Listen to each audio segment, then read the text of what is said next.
Hello दोस्तों, कैसे हो आप सब। मैं Rajan Sharma, shine take learning में आपका फिर से स्वागत है। कल की क्लास में हमने डिस्कस किया था कि नेटवर्क क्या होता है और उसके अ, कितनी टाइप्स के नेटवर्क होते हैं, जैसे लैन, वैन, मैन। तो आज आगे बढ़ते हैं। आज हम डिस्कस करेंगे नेटवर्क टोपोलॉजीज़ के बारे में। तो आइए शुरू करते हैं।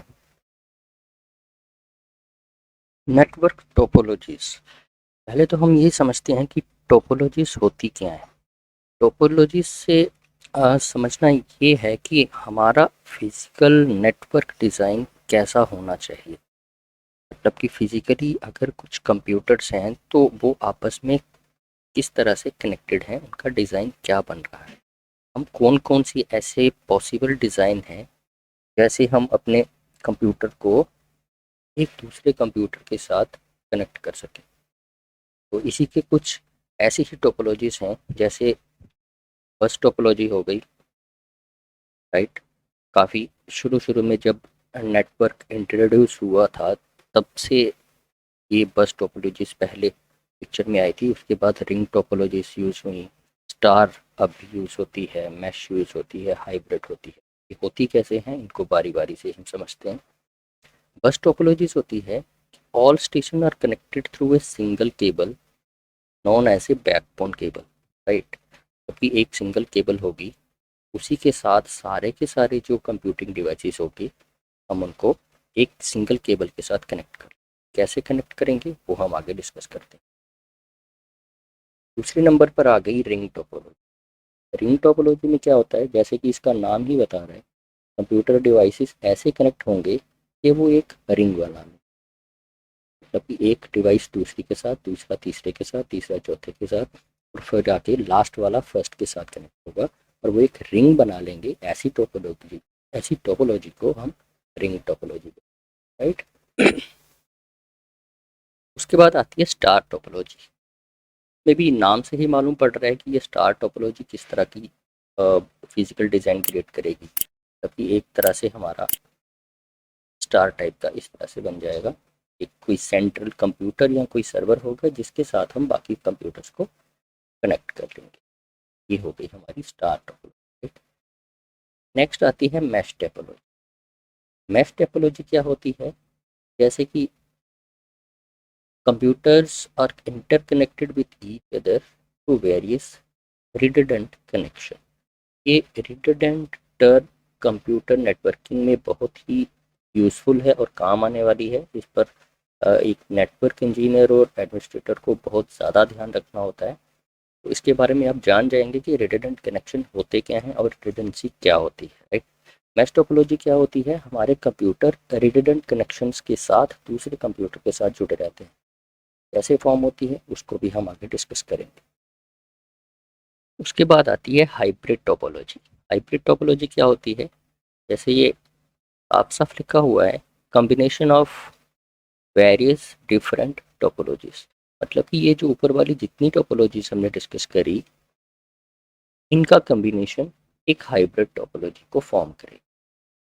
ऑलराइट, चलिए अब हम थोड़ा सा इनको डिटेल में आगे समझते हैं। से बस टोपोलॉजी की हमने डेफिनेशन देखी, उसमें क्या लिखा हुआ था कि एक सारे कंप्यूटर एक सिंगल केबल के साथ एज ए बैकबोन केबल होगी, उसके साथ कनेक्ट रहेंगे। बिल्कुल जैसे ही इस डायग्राम में शो कर रखा है, ये हमारी बैकबोन केबल है, सिंगल केबल, जिसके साथ हमारे बाकी सारे कंप्यूटर्स इस तरह से कनेक्टेड रहते हैं।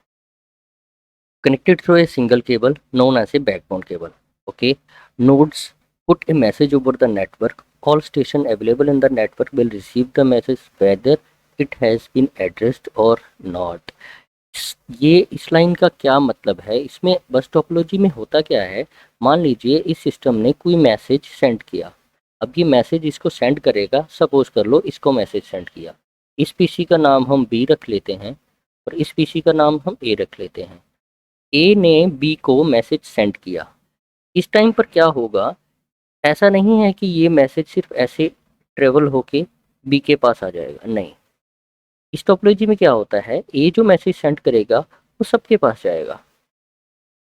ये इस टोपोलॉजी का सबसे बड़ा ड्रॉबैक था कि जो मैसेज ए ने सेंड किया वो ना तो इस डिवाइस को ज़रूर चाहिए, ना इस डिवाइस को चाहिए, ना इसके किसी काम का, ना इसके किसी काम का। मैसेज सिर्फ बी के लिए था, लेकिन सभी डिवाइसेस के पास गया।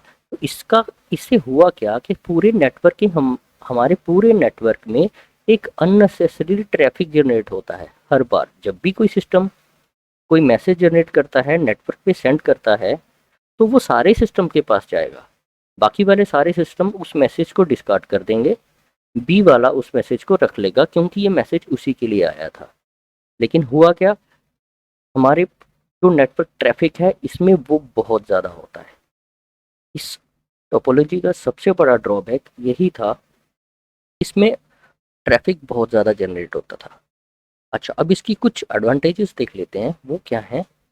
जैसे कि इसको कोई ज़्यादा कॉस्टिंग इस पे नहीं आती थी, सिर्फ एक बैकबोन केबल की हमें ज़रूरत होती थी और उसमें हम अपने सारे बाकी की डिवाइसेस अपने कनेक्ट कर लेते थे। इसमें स्पीड ज़्यादा नहीं रहती है क्योंकि वो बिल्कुल हो ही पॉसिबल नहीं है, क्योंकि इसमें बेकार की ट्रैफिक जो है वो बहुत ज़्यादा रहती है हर बार। फैमिलियर टेक्नोलॉजी है, इसमें कुछ ज़्यादा माथापच्ची करने की ज़रूरत नहीं होती है इस तरह की टोपोलॉजी को डिज़ाइन करने के लिए। और इसमें फेलियर्स भी बहुत कम होते हैं क्योंकि सिर्फ एक केबल पे डिपेंडेंट है। ये एक केबल लॉन्ग लास्टिंग होती है, इतनी जल्दी ना तो ख़राब होती है ना इसमें कोई प्रॉब्लम आती है। तो इसमें सबसे ज़्यादा जो डिसएडवांटेज इसकी थी, एक तो ट्रैफिक, और सिर्फ ये बैकबोन डिपेंडेंट है।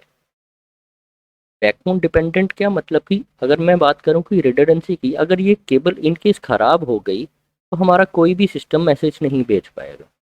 इसलिए ये सारे सिस्टम एक सिंगल बीच की केबल पे डिपेंडेंट है।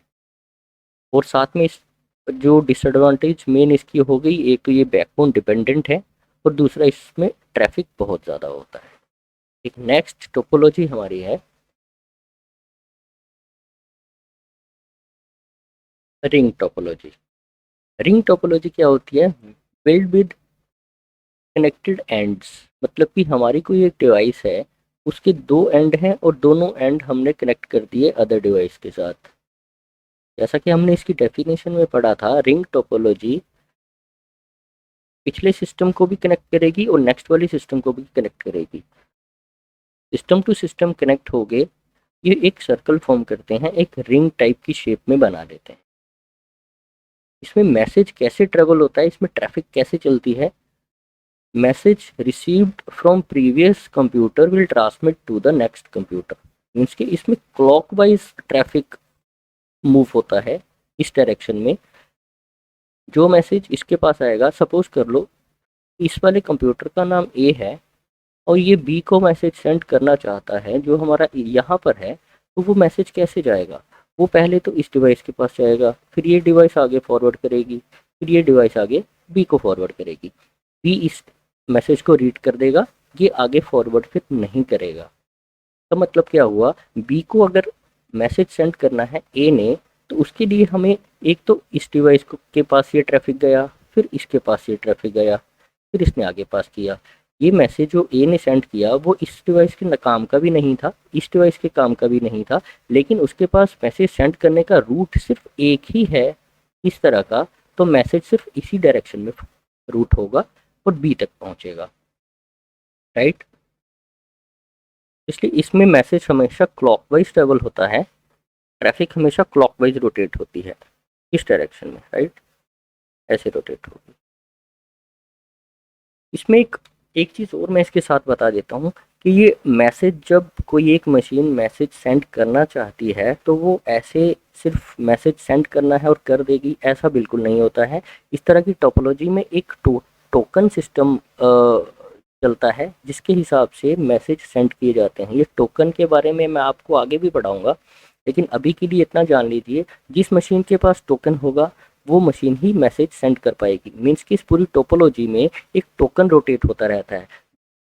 सपोज कर लीजिए ये को कोई मैसेज कोई इन्फॉर्मेशन सेंड करनी है, जब तक उसके पास टोकन नहीं आएगा तब तक वो मैसेज सेंड नहीं कर पाएगा। और टोकन उसको कहाँ से आएगा, अपनी पीछे वाली मशीन से, जो उसके जस्ट प्रीवियस कनेक्टेड मशीन है, वहाँ से उसको जब टोकन आएगा वो टोकन को लेकर आगे मैसेज को फॉरवर्ड कर देगी और फिर टोकन को रिलीज करके अपनी आगे वाली मशीन को फॉरवर्ड कर देगी। मीन्स की टोकन नेक्स्ट मशीन के पास चला गया और मैसेज बी के पास चला गया। ओके, ऐसे टोकन को टोकन रिंग भी बोलते हैं कि टोकन रिंग फ्लो जो इसका होता है ये टोकन रिंग यूज़ करते हैं, ऐसे इसकी ट्रैफिक चलती है इस नेटवर्क में। ओके, अब इसकी कुछ एडवांटेज हैं। इस नेटवर्क को मैनेज करना काफ़ी आसान है, कोई ज़्यादा प्रॉब्लम नहीं आती है। ज़्यादा से ज़्यादा केबल ये ख़राब होगी जो दो के बीच में कनेक्शन है, उसको ठीक करेंगे तो हमारा कनेक्शन फिर से बिल्डअप हो जाएगा। ज़्यादा कॉस्टिंग भी इसमें नहीं आती है, एकदम सिंपल डिज़ाइन है, कोई ज़्यादा प्रॉब्लम वाली बात है नहीं। इसमें फेलियर क्या होते हैं, बल सपोज करो यहाँ से ब्रेक हो गई, हमारा ये कंप्यूटर है जिसका नाम हम C1 दे देते हैं। अब इस C1 को एक मैसेज सेंड करना है, लेकिन अभी इसके पास टोकन नहीं है, टोकन है C2 के पास। अब C2 और A के बीच में कनेक्शन ब्रेक हो चुका है, तो C2 A को टोकन सेंड नहीं कर सकता, ताकि A फिर आगे C1 को टोकन सेंड करे। जब तक C1 के पास टोकन नहीं पहुंचेगा, C1 अपना मैसेज आगे फॉरवर्ड नहीं कर पाएगा। अगर हमारा कहीं भी एक जगह से कनेक्शन ब्रेक हो जाता है तो हमारे पूरे नेटवर्क पे फ़र्क पड़ता है। ओके, तो ये फेलियर होने के बाद इस तरह की ये प्रॉब्लम आती है। और साथ में है डिले। डिले क्यों आता है?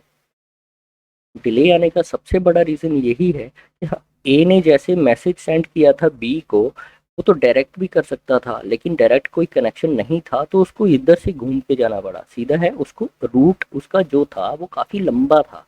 डायरेक्ट अगर सेंड कर देता फिर तो कोई टाइम नहीं लगता, तो इसलिए मैसेज बी तक पहुंचने के लिए काफ़ी ज़्यादा टाइम लगा, क्योंकि वो तो मीडिएटर जो बीच में कंप्यूटर सिस्टम जो लगे हुए हैं वहाँ से होकर आया।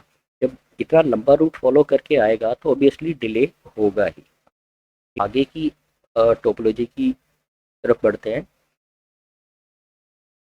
स्टार टोपोलॉजी क्या होती है कि हमारे सारे के सारे सिस्टम कोई एक सेंट्रल नेटवर्क डिवाइस या एक कंप्यूटर के साथ जुड़े रहते हैं। जैसे ये हमारी एक सेंट्रल स्विच है, एक नेटवर्क डिवाइस है, इसके साथ हमने अपने सारे कंप्यूटर सिस्टम ऐसे ज्वाइन कर लिए, तो ये स्टार टोपोलॉजी कहलाएगी। ओके,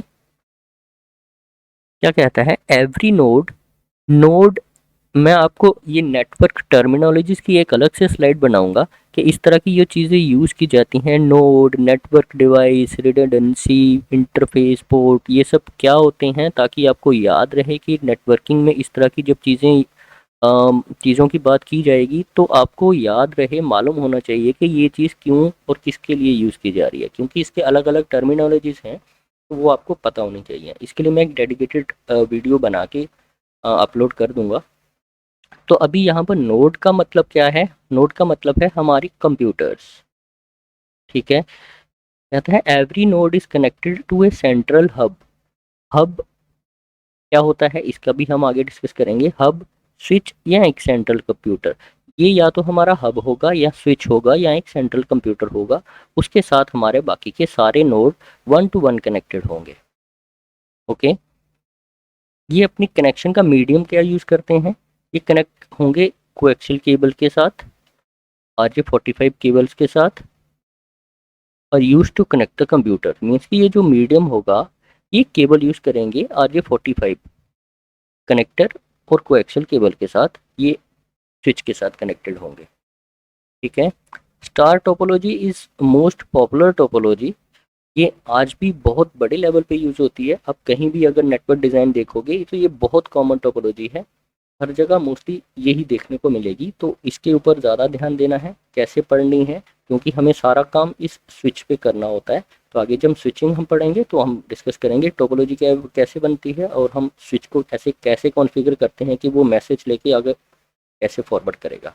फाइन, अब इसकी कुछ एडवांटेज देख लेते हैं। एडवांटेज इसकी क्या है कि एफिशिएंट ट्रबल शूटिंग है। एफिशिएंट ट्रबल शूटिंग का मतलब क्या हो गया कि इनकेस मान लो हमारे ये कोई सिस्टम आगे मैसेज सेंड नहीं कर पा रहा है लेकिन बाकी सारे कर पा रहे हैं, तो हमें सिर्फ इतने से पोर्शन पे ध्यान देना है, बाकी वाला नॉर्मल चल रहा होगा। तो इसलिए हमें पूरे नेटवर्क की ओर ध्यान देने की तब ज़रूरत नहीं पड़ती है, हमें सिर्फ इस सिस्टम की तरफ ध्यान देना है कि ये इस स्विच तक मैसेज क्यों नहीं पहुंचा पा रहा है। तो इसलिए हमें ट्रबल शूट करने के लिए एक बहुत ही लिमिटेड जगह पे हमें सिर्फ ट्रबल शूट करना होता है, जो हमारे लिए एक नेटवर्क इंजीनियर के लिए बहुत ही एक आसान सा काम हो जाता है एज़ कम्पेयर टू पूरे नेटवर्क पे ट्रबल शूट करने से। ओके, नेटवर्क फ्लो, हमारा नेटवर्क फ्लो इसमें जो होता है वो काफ़ी स्टेबल माना जाता है और अच्छा माना जाता है। वो कैसे? हमारा ये जो स्विच है, एक सेकंड में ये थोड़ा नेटवर्क फ्लो इसमें कैसा होता है कि हमारा ये जो स्विच है, सारा नेटवर्क फ्लो को यही कंट्रोल करता है। कैसे करता है? सपोज कीजिए ए ने बी को मैसेज सेंड करना है, तो कैसे होगा? ए अपना मैसेज स्विच को सेंड करेगा। ये मान लीजिए स्विच है, स्विच को सेंड करेगा। स्विच के पास सारी डिटेल रहती है कि उसके पास कौन कौन सी डिवाइसेस कनेक्टेड हैं। स्विच को पता है बी कहाँ पर है और कौन से पोर्ट पे कनेक्टेड है, वो डायरेक्ट मैसेज यहाँ फॉरवर्ड कर देगा। बाकी जो सिस्टम है उनके पास ये मैसेज नहीं जाएगा। तो ये एक अच्छी बात होगी, हमारा जो मैसेज है वो अननेसेसरीली कहीं और फॉरवर्ड नहीं होता है, डायरेक्ट उसी मशीन की तरफ जाता है जिसके लिए वो मैसेज है। फाइन। तो इसलिए नेटवर्क फ्लो हमारा इस तरह से चलता है। अगर हमारा मान लीजिए ये डी सिस्टम है और इसने ई को मैसेज सेंड करना है, ये स्विच को करेगा, स्विच डायरेक्ट ई को सेंड कर देगा। इसका फ्लो कंट्रोल इस तरह से रहता है। फेलियर, लिमिटेड फेलियर इसमें क्या कैसे कह सकते हैं? वही जैसे अभी मैंने बताया, अगर ए मैसेज सेंड नहीं कर पा रहा है तो हम सिर्फ इतने से ही पोर्शन को देखेंगे, बाकी नेटवर्क हमारा एज इट इज़ वर्क करता रहेगा बहुत नॉर्मली, बहुत अच्छे तरीके से। तो इसमें सिर्फ केबल ख़राब होने के चांसेस होते हैं, अगर स्विच की कॉन्फ़िगरेशन ख़राब हो जाए इस सिस्टम के लिए, तो हमें सिर्फ इतने से ही पोर्शन को देखना है, बाकी नेटवर्क हमारा काम करता रहेगा। ईजी एक्सपेंडेबल से हमारा क्या कहना है कि जैसे अभी हमारे ये 1 2 3 4 5 सिस्टम लगे हैं, अगर रिक्वायर्ड हमें 6th सिस्टम की पड़ती है तो हम डायरेक्ट एक केबल लेकर अपना यहाँ पर एल नाम का एक और कंप्यूटर लगा लेंगे। फाइन। अगर हमें एक और ज़रूरत पड़ती है तो यहाँ पर हम एक और वो करके पी नाम का कंप्यूटर लगा लेंगे। राइट, हम ऐसे ही इसको एक्सपेंड कर सकते हैं, जहाँ तक हमारी रिक्वायरमेंट है बहुत आराम से एक्सपेंड हो जाता है। कॉस्ट इफ़ेक्टिव ये कैसे कह सकते हैं? कॉस्ट इफ़ेक्टिव ऐसे होता है कि एक तो हमें जितने सिस्टम चाहिए हम उतने ही कनेक्ट करेंगे, जो हमें सिस्टम नहीं चाहिए हम उसको यहाँ से निकाल भी सकते हैं। ये हमें नहीं चाहिए, कोई काम नहीं कर रहा था, ख़राब हो गया था, हमारी ज़रूरत का नहीं था, हम इसको निकाल देंगे। तो हमें अपनी रिक्वायरमेंट के हिसाब से हम उसको मॉडिफाई कर सकते हैं, सिस्टम बढ़ा सकते हैं, घटा सकते हैं। तो इसलिए हमारी ज़्यादा कॉस्टिंग नहीं आती है, सिर्फ इस बीच वाली डिवाइस की एक कॉस्टिंग होती है, बाकी हमें सिर्फ कंप्यूटर कनेक्ट करने होते हैं एक केबल के साथ, इसलिए इसमें कोई ज़्यादा कॉस्टिंग नहीं आती। तभी ये बहुत ज़्यादा फेमिलियर और पॉपुलर भी है। हाई डेटा स्पीड इसमें कैसे हो जाएगा? हाई डेटा स्पीड का कहने का मतलब यही है कि अगर C1 अगर डी कंप्यूटर को मैसेज सेंड करना चाहता है तो वो स्विच को सेंड करेगा, स्विच डायरेक्टली डी को सेंड कर देगा, क्योंकि पता है ये मैसेज किसके लिए आया है और वो कहाँ बैठा हुआ है। इस सेंट्रल डिवाइस के पास पूरी डिवाइसेस की डिटेल रहती है, उनकी लोकेशन रहती है, उनका एड्रेस रहता है, एड्रेस मींस आईपी एड्रेस रहता है। तो उसको पता है कौन से पोर्ट पर कौन सी डिवाइस कनेक्टेड है, जैसे ही मैसेज आया तुरंत उसी के समय वो फॉरवर्ड कर दिया, कहीं आगे पीछे और फॉरवर्ड नहीं करते हैं और किसी भी सिस्टम के लिए। इसलिए यहाँ पर डाटा ट्रांसफ़र की स्पीड बहुत ज़्यादा रहती है इस वाली टोपोलॉजी में। ओके, एक जो इसकी सबसे बड़ी डिसएडवांटेज है वो है सेंट्रल फेलियर। सेंट्रल फेलियर मतलब अगर हमारा इन केस ये स्विच या ये हब या ये सेंट्रल मशीन हमारी ब्रेकडाउन हो जाए तो फिर हमारा पूरा नेटवर्क डाउन, फिर कुछ काम नहीं करेगा। बस ये एक ही इसका सबसे बड़ा ड्रॉबैक है, central failure, central point of failure. हमारी अगर ये सेंट्रल मशीन ख़राब होगी तो फिर हमारा सारा नेटवर्क डाउन हो जाएगा। सपोज़ ये अब आपको समझ आ गया होगा, क्योंकि ये बहुत इम्पोर्टेंट डिज़ाइन है और इसी पे सबसे ज़्यादा शायद आपको काम भी करना पड़े। नेटवर्किंग का मेन बहुत पॉपुलर डिज़ाइन यही है, तो इसको समझना काफ़ी ज़रूरी है। ठीक है, तो दोस्तों आगे बढ़ने से पहले आपको बता दूं कि अगर आपको वीडियो लाइक अभी तक नहीं की है तो कोई बात नहीं, आप वीडियो देखने के बाद लास्ट में कर सकते हैं, लेकिन प्लीज़ सब्सक्राइब ज़रूर कर लीजिए और बेल आइकन ज़रूर दबाइए ताकि मेरी आने वाली वीडियोस की नोटिफिकेशन आपको मिलती रहे। ओके, देन अब चलते हैं हम अपनी नेक्स्ट वाली स्लाइड पे। नेक्स्ट हमारी है मैश टोपोलॉजी। मैश टोपोलॉजी में क्या होता है कि हमारे सारे एक सिस्टम दूसरे सिस्टम के साथ रिडंडेंट लिंक से कनेक्टेड होता है। अब ये रिडंडेंट लिंक क्या होता है इसको भी हम थोड़ा सा डिस्कस करते हैं। मान लीजिए ये हमारा C1 है, ये C2 है, ये C3 है, C4 मान लीजिए, ये C5 मान लीजिए। अब क्या होता है कि हमारा जो भी एक सिस्टम है वो बाकी के सारे सिस्टम के साथ, समझ रही हो, जो एक हमारा सिस्टम है, कोई भी एक सिस्टम वो बाकी के सारे सिस्टम के साथ कनेक्टेड होगा। जैसे सपोज करो ये C1 है, C1 हमारा C2 के साथ भी कनेक्टेड है केबल से, ओके, C4 के साथ भी कनेक्टेड है, ओके, C2 के साथ भी कनेक्टेड है, 3 के साथ भी और 5 के साथ भी। ऐसे ही सारे सिस्टम एक दूसरे के साथ थ्रू केबल कनेक्टेड है। ज़रूरी नहीं है कि ये हमारा कंप्यूटर सिस्टम ही हो, ये हमारी नेटवर्क डिवाइस भी हो सकती है। मीन्स अगर हम ये कंप्यूटर सिस्टम को हटाकर एक नेटवर्क मान ले, ये एक नेटवर्क है, नेटवर्क डिवाइस, सॉरी, ये नेटवर्क डिवाइस 2 है, ये नेटवर्क डिवाइस 3 है, तो इस केस में क्या होगा, हमारी सारी नेटवर्क डिवाइस एक दूसरे से ऐसे कनेक्ट होंगी। अगर हमारा यहाँ पर N4 भी आ जाता है, केस में क्या होगा, ये सारे हमारे ऐसे कनेक्ट होंगे एक दूसरे के साथ। फिर आगे इन नेटवर्क डिवाइस के साथ हमारा C1, C2, C3 ऐसे ऐसे कनेक्शन हमारे कंप्यूटर सिस्टम्स को मिलेंगे। अब यहाँ पर देखिए ये हमारी एक मैश टोपोलॉजी बन रही है, राइट। मैश टोपोलॉजी क्यों बन रही है, क्योंकि हमारी एक डिवाइस का कनेक्शन बाकी नेटवर्क में जितने भी बाकी डिवाइसेस हैं उनके सभी के साथ बन रहा है। सभी के साथ बनाने का मतलब क्या हो गया, एक हमें रिडंडेंसी मिल रही है। रिडंडेंसी क्या हो गई, रिडंडेंसी मतलब अगर C1 और C2 के बीच का ये जो केबल ब्रेक हो जाती है, इनकेस मान लीजिए ये केबल टूट गई, अब क्या C1 C2 को मैसेज सेंड नहीं कर पाएगा? जी नहीं, ऐसा बिल्कुल नहीं है। इसमें क्या होता है, ऐसे नेटवर्क में मैसेज और ट्रैफिक फॉरवर्ड करने के मल्टीपल रूट्स होते हैं। नेटवर्क में अगर मल्टीपल रूट्स होंगे मैसेज फॉरवर्ड करने के लिए, उस कनेक्शंस को या उस टोपोलॉजी को हम रिडंडेंट कनेक्शन बोलते हैं।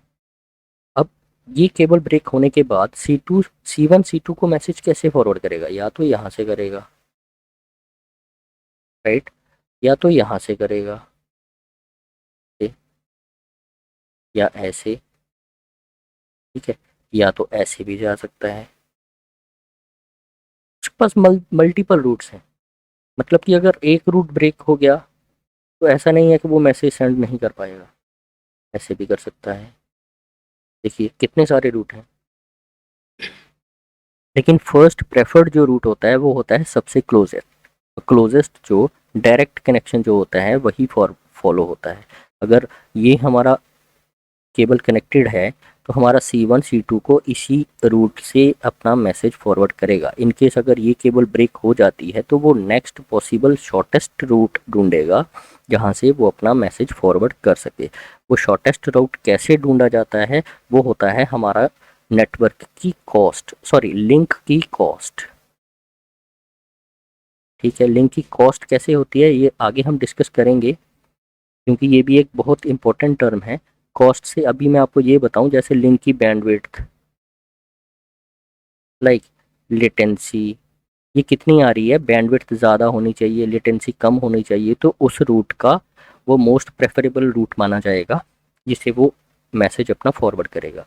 तो अभी मैश टोपोलॉजी के लिए समझना सिर्फ इतना ही बहुत है कि हमारे पास मल्टीपल रूट होते हैं ट्रैफिक फॉरवर्ड करने के लिए। इनकेस अगर एक रूट हमारा ख़राब हो जाए, डाउन हो जाए, या केबल ब्रेक डाउन हो जाए, किसी भी रीज़न से कुछ भी हो सकता है, तो हमारे पास नेक्स्ट अवेलेबल रूट होना चाहिए जो कि इस टोपोलॉजी में होता है। जैसे हमारे पास घर में मान लीजिए हम डुप्लीकेट की रखते हैं हम अपने डोर्स की, इन केस हमारी मेन वाली की अगर कहीं मिसप्लेस हो जाती है तो हम अपनी डुप्लीकेट की से हम अपना डोर को अनलॉक करते हैं। बिल्कुल वैसे ही यहाँ पर अगर हमारा मेन रूट इस टोपोलॉजी में अगर हमारा ब्रेकडाउन हो जाता है तो हम नेक्स्ट अवेलेबल जो राउट होता है उसे यूज़ करके हम अपना ट्रैफिक को आगे फॉरवर्ड करेंगे, राइट। ओके, अब नेक्स्ट इसमें क्या लिखा हुआ है, there are multiple path from one computer to another computer. Yes, we discussed, अभी हमने डिस्कस किया कि हमारे पास मल्टीपल पाथ होंगे एक कंप्यूटर को दूसरे कंप्यूटर तक अपना मैसेज पहुंचाने के लिए। इसमें कोई भी सेंट्रल कम्युनिकेशन फेलियर नहीं होता, कोई सेंट्रल डिवाइस इसमें है ही नहीं, क्योंकि सेंट्रल डिवाइस कैसी होगी अगर 1 to 1 कनेक्शन होगा, इसमें कोई सेंट्रल डिवाइस नहीं है, तो इसलिए सेंट्रल पॉइंट ऑफ फेलियर भी नहीं होगा। जो पिछली स्लाइड में जो हमने देखा था वहाँ पर जो एक ड्रॉबैक था स्टार टोपोलॉजी का, वो यहाँ पर आके सॉल्व हो गया, ठीक है। अब इसकी एडवांटेज क्या है, रिलायबल है, ये मतलब कि विश्वसनीय है, हम इस पे विश्वास कर सकते हैं। कैसे कर सकते हैं, क्योंकि यहाँ पर हमारी मैसेज, हमारा नेटवर्क में, नेटवर्क का मतलब क्या हो गया, ज़रूरत इसीलिए यही तो होती है ना, यही तो पड़ा था कि हमारा शेयरिंग हो सके, डाटा शेयरिंग हो सके, रिसोर्स शेयरिंग हो सके। अगर हमारी कनेक्टिविटी बीच में ब्रेक हो जाती है तो हमारे नेटवर्क का कोई फ़ायदा नहीं रहेगा। तो इस केस में हमारी कनेक्टिविटी जो है वो अबाउट 100% अप रहती है।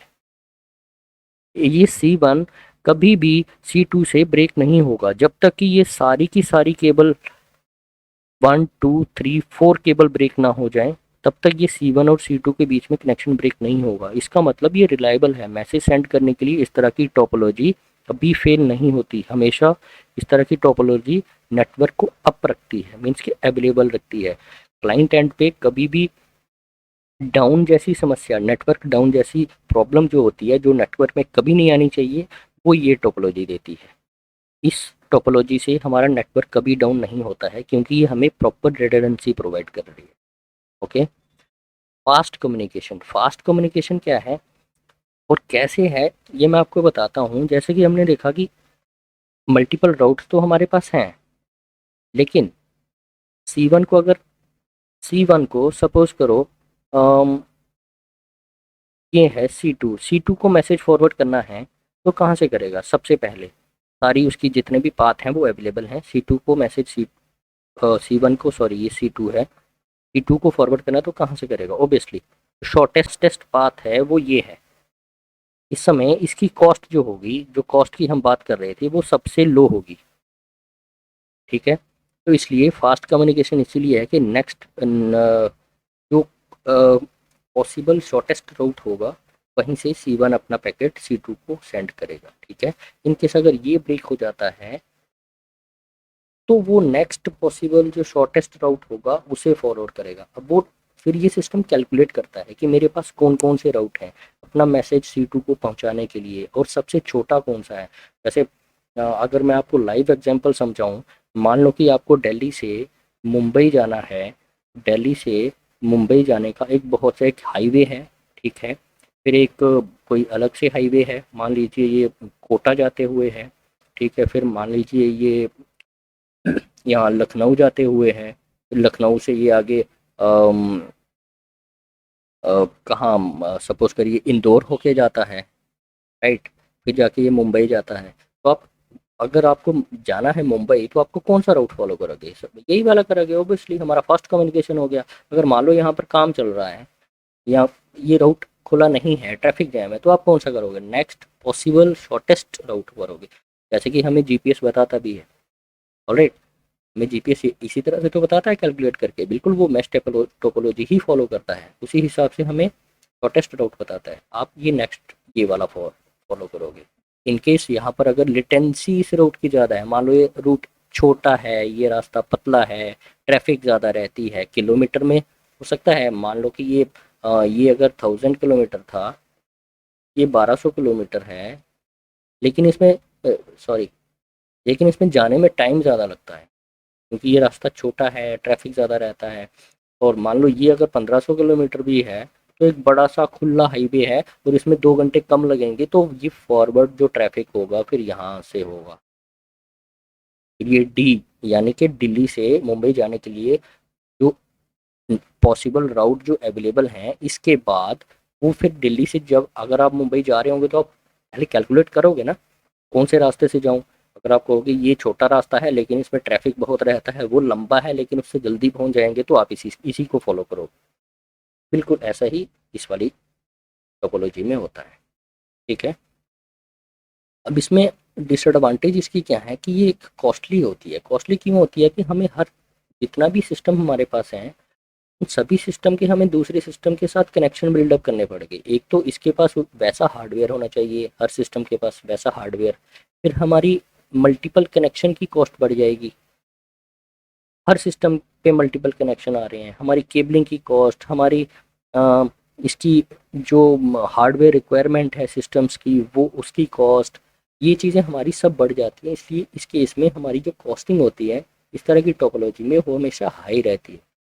मैनेजमेंट इसमें थोड़ा सा प्रॉब्लम करता है। मैनेजमेंट क्या प्रॉब्लम करता है कि इन केस अगर हमारे नेटवर्क में कोई सपोज कर लीजिए आईपी कॉन्फ्लिक्ट हो गया। कॉन्फ्लिक्ट आईपी का मतलब क्या हो गया, जैसे कि मान लो कोई एक मशीन, दो मशीन के पास सेम आईपी आ गई। वैसे ऐसा होता नहीं है। अगर इसके पास मान लो 10.0.0.1 आईपी है, अगर हम इसमें डालेंगे, इसमें भी अगर हम यही आईपी डालेंगे तो वो डलेगा नहीं। एक्चुअल में वो डलता नहीं है। लेकिन इस केस में होता क्या है ना कि हमारे पूरे नेटवर्क पे इफेक्ट कर देता है। एक अननेसेसरी डाटा फ्लो होना शुरू हो जाएगा, पूरा नेटवर्क चोक हो जाएगा, सारे ये पोर्ट एकदम ब्लॉक हो जाएंगे, ट्रैफिक जैम पूरे नेटवर्क में लग जाएगा। तो ऐसी सिचुएशन को हैंडल करना, ऐसी सिचुएशन को हैंडल करना इस तरह के नेटवर्क में काफ़ी ज़्यादा दिक्कत भरा होता है। बहुत मुश्किल से ट्रबल शूट होती हैं चीज़ें। तो मैनेज जो एक्सपर्ट होते हैं, जो जिनको अच्छा नॉलेज होता है वही कर पाते हैं, और काफ़ी टाइम भी लग जाता है कभी कभार छोटी छोटी चीज़ों को हैंडल करने के लिए। ठीक है। तो इस तरह की कॉम्प्लेक्स नेटवर्क है, तरह की टोपोलॉजी को, इस तरह के कॉम्प्लेक्स नेटवर्क को हैंडल करना कभी कभी बहुत ज़्यादा मुश्किल हो जाता है। तो ये एक इसकी बहुत बड़ी तो नहीं कह सकते लेकिन ये इसकी डिसएडवांटेज है। लेकिन ये भी टोपोलॉजी बहुत हाई लेवल पे, बड़े लेवल पे यूज़ होती है। तो इसको भी हमें पढ़ना है, बहुत अच्छे से सीखना है। तो चलिए अब हम अपनी नेक्स्ट टोपोलॉजी पे चलते हैं जो है हाइब्रिड टोपोलॉजी। हाइब्रिड टोपोलॉजी कुछ नई नहीं है। हाइब्रिड टोपोलॉजी कुछ अलग से कोई अपनी एक टोपोलॉजी नहीं है। इसमें क्या है कि जितनी भी हमने अभी पीछे टोपोलॉजी पढ़ी हैं, जैसे रिंग टोपोलॉजी हो गई, स्टार टोपोलॉजी हो गई, मैश टोपोलॉजी हो गई, वो सारी टोपोलॉजीज को कंबाइन करके एक सेपरेट टोपोलॉजी बना दी जाती है। इसके mixture of all the topologies, right. अब जैसे यहाँ पर देखिए, ये एक बस टोपोलॉजी है, राइट। एक सिंगल केबल है, उसके साथ सारे सिस्टम कनेक्टेड है। ठीक है। फिर ये एक स्टार टोपोलॉजी है, एक सेंट्रल पॉइंट ऑफ फेलियर जो इसकी डिसएडवांटेज है, एक हब लगा हुआ है, उसके साथ सारे सिस्टम कनेक्टेड है। स्टार टोपोलॉजी हो गई। यहाँ पर बस है, ये वाली स्टार टोपोलॉजी है। ठीक है। ये वाली हमारी कौन सी है, रिंग टोपोलॉजी। ठीक है। और ये पूरी जो मिक्स करके हमारी जो टोपोलॉजी एक बनी है, ये हमारी कौन सी है, हाइब्रिड टोपोलॉजी है। इस तरह का डिज़ाइन भी यूज़ किया जाता है। लेकिन जैसे कि यहाँ पर बस टोपोलॉजी यूज़ करी है तो बस की जगह यहाँ पर मैश कर लेते। मैश कर आज के टाइम में जो करते हैं, बस नहीं करते हैं इतनी ज़्यादा, क्योंकि ये इतनी रिलायबल नहीं है, बहुत स्लो है, और आज के टाइम में नेटवर्क स्लो होना एक बहुत बड़ा इशू माना जाता है। तो अगर हम स्टार टोपोलॉजी, ज़्यादातर आज के टाइम में हाइब्रिड टोपोलॉजी यूज़ हो रही हैं। कैसे होती हैं वो, star topology plus mesh topology का मिक्सचर। ठीक है। स्टार और मैश टोपोलॉजी को मिक्स करके हम हाइब्रिड टोपोलॉजी बनाते हैं, और मोस्टली बड़ी बड़ी कंपनीज जो हैं वहाँ पर मैश टोपोलॉजी ही चलती है। ठीक है। अब इसकी पढ़ते हैं कुछ एडवांटेज क्या है। रिलायबल होती है। रिलायबल मतलब क्योंकि हमारी स्टार टोपोलॉजी और स्टार और मैश टोपोलॉजी अगर हम कंबाइन कर दी जाए तो वो भी हाइब्रिड ही बनेगी, राइट। अगर वो हाइब्रिड बन गई, क्योंकि ये भी हमारी रिलायबल है और ये भी हमारी रिलायबल है, दो रिलायबल अगर टोपोलॉजीज को मिक्स करके कोई एक डिज़ाइन बनाया जाए तो ऑब्वियसली वो भी रिलायबल ही होगी। ठीक है। विश्वसनीय है, इसमें हम काम कर सकते हैं, इसको यूज़ कर सकते हैं, प्रोसेसिंग अच्छी होती है, क्योंकि स्टार और मैश अगर यूज़ करेंगे तो। अगर हम बस और रिंग यूज़ करके हाइब्रिड बनाते हैं तो वो रिलायबल नहीं रहेगी, क्योंकि ये रिलायबल नहीं है खुद में, ये भी रिलायबल नहीं है खुद में। अगर स्टार के साथ मैश यूज़ करते हैं तो रिलायबिलिटी हमें मिल जाती है। ठीक है। स्केलेबल, स्केलेबल मतलब कि हम इसको जैसे भी अपनी तरह, जैसा हमें लगे हम उसको अपनी तरह से मॉडिफाई कर सकते हैं। अगर मान लो कि हमें एक और नेटवर्क चाहिए था, ठीक है, हमने इसके साथ यहाँ पर एक मैश टोपोलॉजी और जोड़ दी, एक ज़रूरत के हिसाब से हम इसमें कभी भी नए सिस्टम, नई नेटवर्क डिवाइस, नए कंप्यूटर्स हम इसमें जोड़ सकते हैं कभी भी। तो ये होगी इसकी स्केलेबिलिटी, मतलब इसमें कोई लिमिट नहीं है कि हाँ बस अब इसके ऊपर और कंप्यूटर नहीं जुड़ सकता है, ऐसा इसमें कोई भी कोई लिमिट नहीं है। अनलिमिटेड इसमें नए नए नेटवर्क, नए नए डिवाइसेस हम इसमें जोड़ सकते हैं, इसलिए ये बहुत स्केलेबल होती है। तो ये इसका एक बहुत अच्छा और बड़ा एडवांटेज। फ्लेक्सिबल का मतलब ये हो गया कि अब हम कैसे भी अपनी अकॉर्डिंग अपनी रिक्वायरमेंट, कंपनी की रिक्वायरमेंट, जियोग्राफिकल जो हमारी फीचर हैं, कैसी बिल्डिंग कैसी है, उसके हिसाब से हम इसको अपने अकॉर्डिंग, रिक्वायरमेंट के अकॉर्डिंग हम इसको मॉडिफाई कर सकते हैं। जहाँ पर हमें स्टार की ज़रूरत होगी हम स्टार टोपोलॉजी डिज़ाइन कर देंगे, के साथ फिर हम रिंग टोपोलॉजी को हम ज्वाइन करवा सकते हैं। रिंग की अगर हमें नहीं ज़रूरत है तो हम स्टार के साथ डायरेक्ट हम मैश वाली ज्वाइन करवा सकते हैं। तो ऐसे ये बहुत ज़्यादा फ्लेक्सिबल है, रिक्वायरमेंट के हिसाब से हम इसको मॉडिफाई कर सकते हैं। ठीक है। डिसएडवांटेज इसका सबसे बड़ा है कि ये कॉम्प्लेक्स डिज़ाइन बहुत ज़्यादा कॉम्प्लेक्स होता है, क्योंकि एक तो हम सबसे ज़्यादा मुश्किल वाली बात क्या होती है कि अलग अलग टोपोलॉजी को मिक्स करके बना रखी है। सपोज कर लो मुझे स्टार पे मास्टर्स है, मैं स्टार टोपोलॉजी को काफ़ी अच्छे से हैंडल कर सकता हूँ, लेकिन मुझे एक ऐसी जगह जॉब कर रहा हूँ जहाँ पर मैश टोपोलॉजी भी है, लेकिन मैश टोपोलॉजी मुझे हैंडल करने से इतना नहीं आती। तो ये मेरे लिए एक कॉम्प्लेक्स डिज़ाइन हो गया। मैं इसको तो हैंडल कर लूँगा, लेकिन इसको कैसे करूँगा, मुझे एक हाइब्रिड टोपोलॉजी मिली है। तो इसलिए डिज़ाइन कॉम्प्लेक्स होता है। तो जितना डिज़ाइन कॉम्प्लेक्स होगा, प्रॉब्लम को फाइंड आउट करना, उसे ट्रबल शूट करके रिजॉल्व करना उतना ही ज़्यादा मुश्किल होगा एक नेटवर्क इंजीनियर के लिए। ऐसा नहीं है कि प्रॉब्लम रिजॉल्व नहीं होती, प्रॉब्लम कोई भी हो लाइफ की, हर प्रॉब्लम का सोल्यूशन अवेलेबल है। कि प्रॉब्लम है इसीलिए सोल्यूशन तो होगा ही। ओके। कॉस्टली इंफ्रास्ट्रक्चर कैसे हो गया कि अ, हमें डिवाइसेस की, जैसे हमने मैश टोपोलॉजी पढ़ी, मैश टोपोलॉजी में हमें मल्टीपल कनेक्शन चाहिए, स्टार टोपोलॉजी में हमें ये सेंट्रल डिवाइस चाहिए जो बहुत कॉस्टली आती है। तो इसलिए हमारा इस तरह का नेटवर्क काफ़ी बड़े लेवल पे यूज़ किया जाता है। छोटी कंपनी या एक एक कमरे या दो कमरे का नेटवर्क में इस तरह की टोपोलॉजीज को नहीं यूज़ करते हैं। जहाँ पर अब थाउजेंड्स ऑफ कंप्यूटर्स हो, थाउजेंड्स ऑफ नेटवर्क डिवाइसेज हो, वहाँ पर इस तरह की टोपोलॉजी को यूज़ किया जाता है। और ऑब्वियसली वो कॉस्टली होती है, क्योंकि हमें जो नेटवर्क डिवाइस यूज़ करनी होती है, रिडंडेंसी के लिए मल्टीपल कनेक्शन यूज़ करने हैं, तो उसके लिए हमारी कॉस्ट बिल्कुल बढ़ेगी। उसमें हम कोई दो राय नहीं है, कॉस्टिंग हमारी इसमें काफ़ी ज़्यादा हाई रहती है। लेकिन ये स्टेबल है, मोस्ट पॉपुलर है, यूज़ बहुत ज़्यादा होती है, और इसमें हमें नेटवर्क की जो रिक्वायरमेंट है, जैसे रिडंडेंसी हो गई, स्पीड हो गई, वो सारी हमें इसमें मिलती है। ठीक है। होप आपको टोपोलॉजी समझ आ गई होगी। तो आज के सेशन में रखते हैं यहीं तक। अगले सेशन में हम डिस्कस करेंगे नेटवर्क डिवाइसेस के बारे में, जो बहुत ही इंपॉर्टेंट होने वाली है। तो दोस्तों, अगर अभी तक आपने चैनल को सब्सक्राइब नहीं किया है तो प्लीज़ सब्सक्राइब कर लीजिए और बेल आइकन ज़रूर दबाइए, ताकि आपको नेक्स्ट वीडियो का नोटिफिकेशन आ जाए। और आपको अगर मेरी वीडियो पसंद आई हो तो इसको लाइक ज़रूर कीजिए और अपने दोस्तों में शेयर कीजिए। आप स्वस्थ रहिए, अच्छा पढ़िए। आपका बहुत बहुत धन्यवाद।